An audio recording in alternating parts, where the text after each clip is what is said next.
个把性命悉数托付给大明的痴人，一个妄图以一己之力补缀天裂的狂徒，一个被自己誓死效忠的君主亲手撕碎碾入泥泞的孤臣。可偏偏是这个孤臣，硬生生为风雨飘摇的大明朝续上了60年国祚。万历8年的深冬，漫天飞雪席卷京城，天地间一片苍茫，雪势之大，连紫禁城的宫道都被厚雪掩埋。万历皇帝特旨准许文武百官休朝1日。然而次日清晨，风雪未歇，寒气刺骨的宫道上却孤零零立着一道坚定的身影。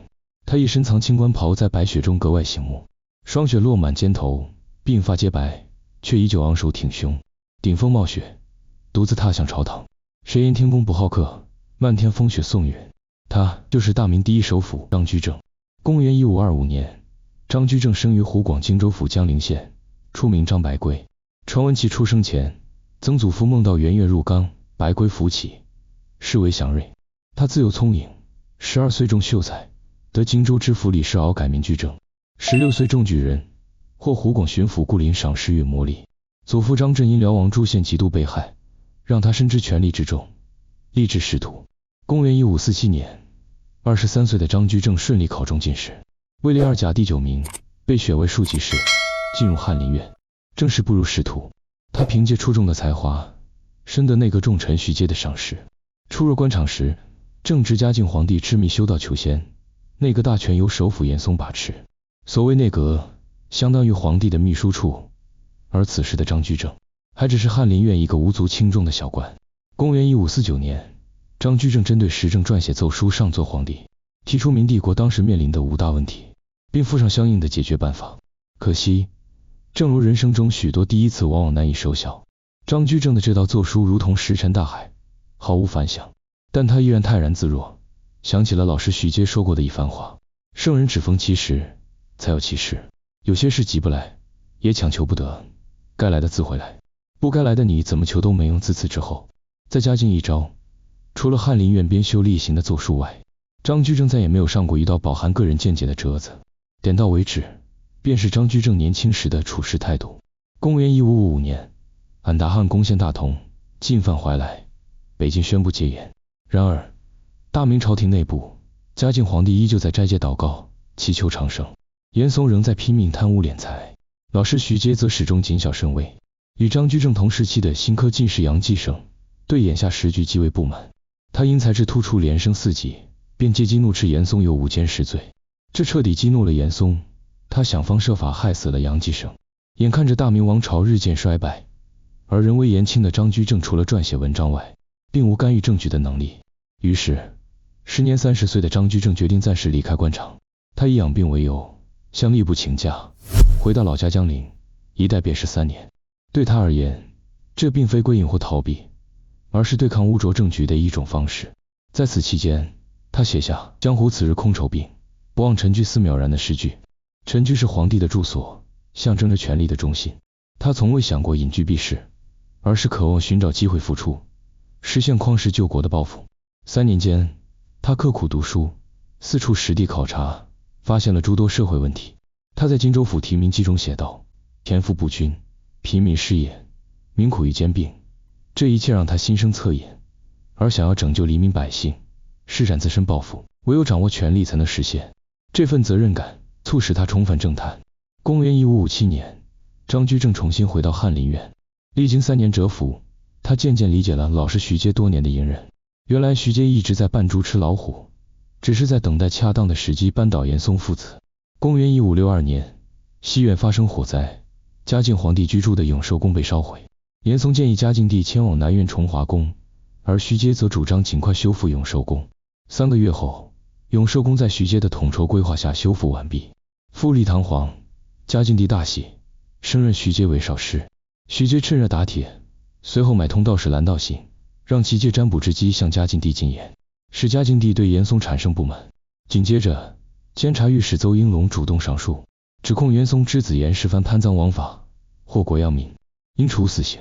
而严嵩溺爱恶子，受贿弄权，应削职为民。自此，严嵩倒台，徐阶出任首辅。公元1564年，在徐阶的推荐下，张居正成为越王朱在后的家庭教师。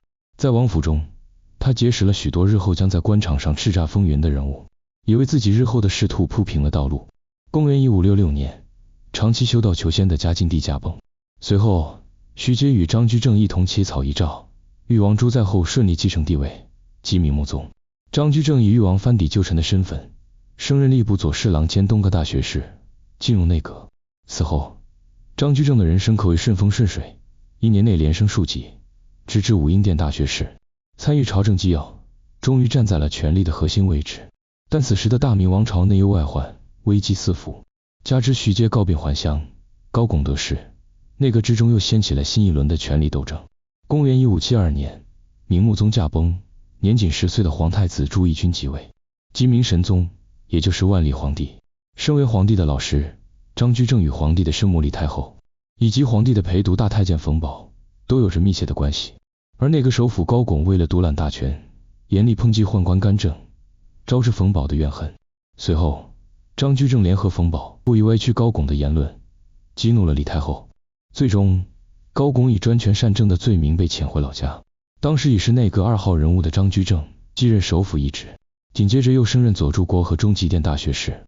至此，张居正彻底走上了人生的巅峰。彼时的他，一人之下，万人之上，完全可以培植党羽，积聚财富，甚至为所欲为。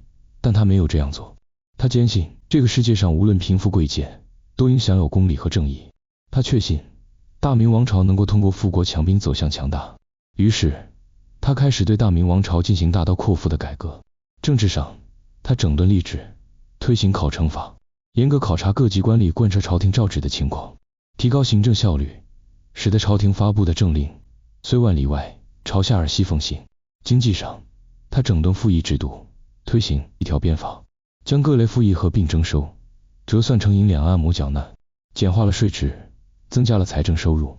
军事上，他整治边防，推行外事机密，内修守备的边防新政，任用戚继光、李成梁等名将镇守北边，派遣林元义、殷正茂等平定西南叛乱，有效巩固了明朝的边防安全。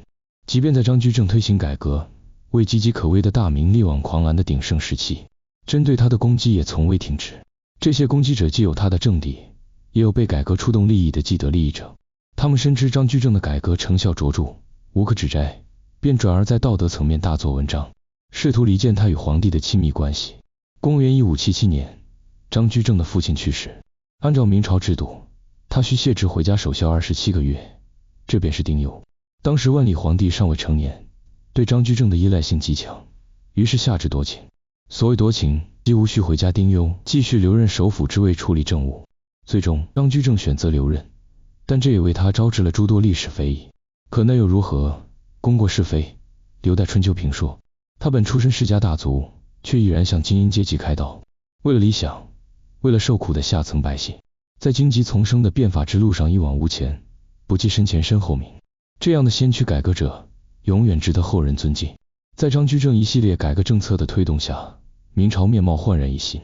此次改革也被后世誉为万历中兴。公元1582年，张居正因操劳过度，积劳成疾，与世长辞，享年57岁。万历皇帝追封他为太师，赐谥号文忠。然而，仅仅过了4天，御史雷士珍等7名言官便联名弹劾了由张居正提拔，且是其改革得力助手的时任礼部尚书潘盛。神宗并未过分为难潘盛，只是让他退休致仕。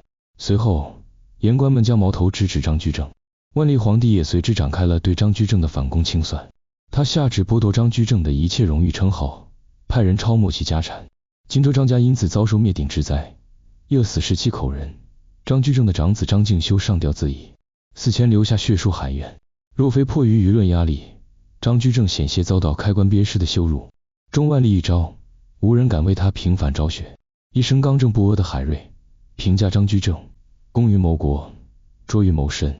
以张居正的才智，不可能不知道自己的改革会在死后引来反扑。10年改革，他得罪的权贵不计其数。或许他早已做好了一去不复还的决心。他以一己之力，将大明王朝从死亡边缘生生拽回。张居正的一生极其复杂，极其孤勇，也充满了遗憾。人生海海，山山而川，世间再无张居正。